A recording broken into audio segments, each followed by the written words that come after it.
Greetings and salutations, young true believers. So, we are on still with the criterion of adequacy, the criteria of adequacy, and we're going to talk about the last three parts of the criteria of adequacy today. Part three is scope. So, suppose theory one and theory two are two equally plausible theories to explain phenomenon X, whatever it might be.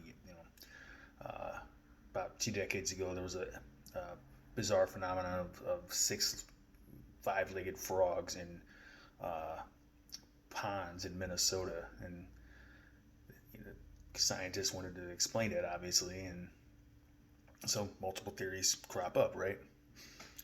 So suppose theory one can explain or predict only that phenomenon, the five-legged frogs in this case, right? Whereas theory two can explain or predict that phenomenon as well as two other phenomena, Y and Z, right?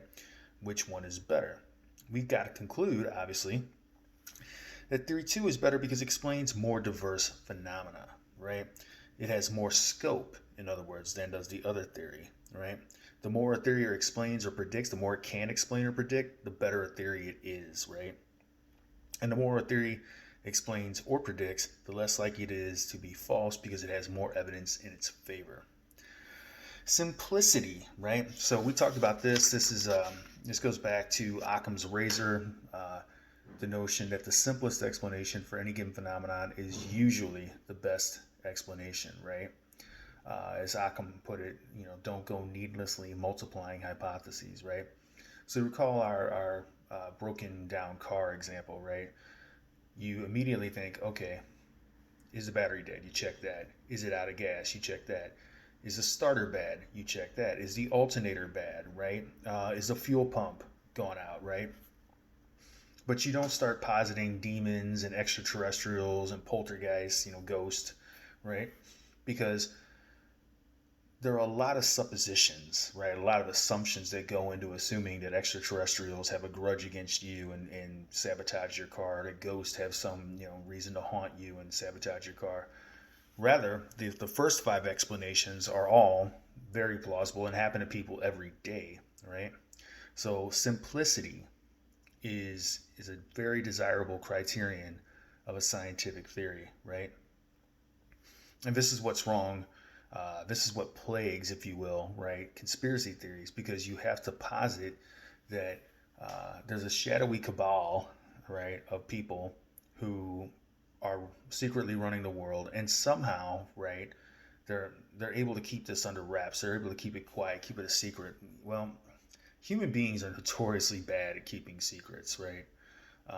And we know this from experience, just everyday experience. But rest assured, if there really was a secret, group of people trying to, run the world's affairs, the Illuminati conspiracy, right?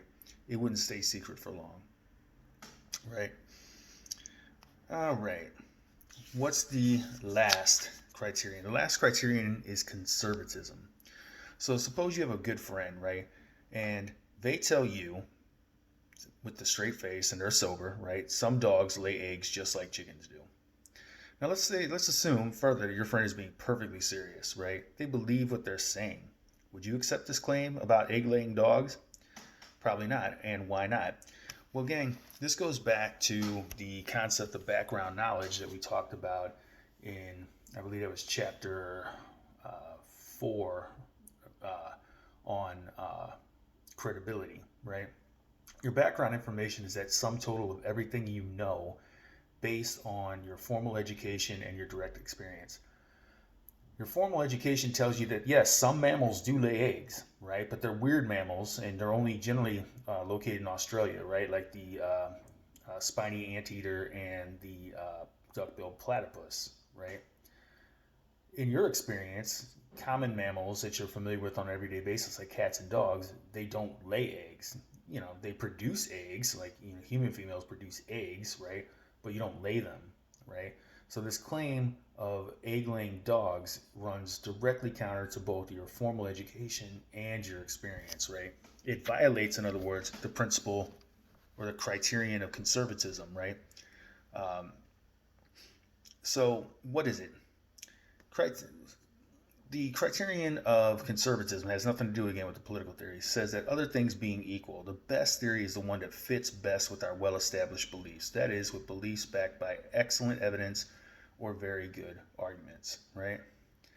Now, sometimes a well-established theory gets overthrown, right? For centuries, right? Ptolemy's theory, Ptolemy was an ancient astronomer. His theory of planetary motion held sway until Copernicus came along with a better theory, right? But that happens rather rarely, right?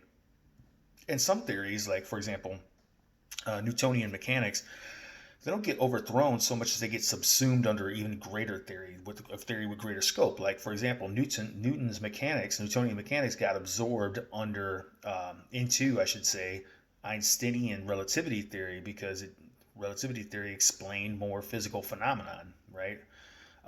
So it just got, again, it wasn't overthrown. It just simply became absorbed, right? So now let's talk about conspiracy theories really quickly, right? Conspiracy theories try to explain events by positing the secret participation of numerous conspirators. The assassination of John Fitzgerald Kennedy, the president, the terrorist attacks of September 11, 2001, the death of Elvis Presley, the UFO crash at Roswell, the Great Recession of 2008, the NASA moon landings, and the bloodline of Jesus Christ. Of course, that was part of the, I forget what that film was, with Tom Hanks, right? But that conspiracy theory has been around for quite some time, right? So all these theories and more have been the subject of countless elaborative and provocative theorizing, right? And of course, social media and the internet have only enabled the spread of conspiracy theories. Have been around forever, but again, the internet makes it much more easy for these theories to gain traction, right? Now, some conspiracy theories, of course, have been found to be true after all, but most of them are implausible or absurd. The main problem with conspiracy theories is that they fail the criterion of simplicity, and we just talked about simplicity. It's extremely important, right? They would have us make numerous assumptions that raise more questions than they answer. How did the conspirators manage to keep their activities secret? Because we know, again, human beings are terrible at keeping secrets. How do they control all the players? Where is the evidence that all the parts of the conspiracy have come together just so? Everything's got to come together just right. So where's the evidence for that? As we have seen, for any set of facts, it is shockingly easy to devise a theory that fits them, but this alone cannot establish the truth of the theory. That's why we must apply the criteria of adequacy to sort out the plausible theories from the implausible theories. Very often, a set of alleged facts that are supposed to back up the theory are not facts at all. There are unsupported assertions coughed up by a fevered social media and red-hot political conflicts. And we've seen, obviously, this year, plenty of red-hot political conflicts.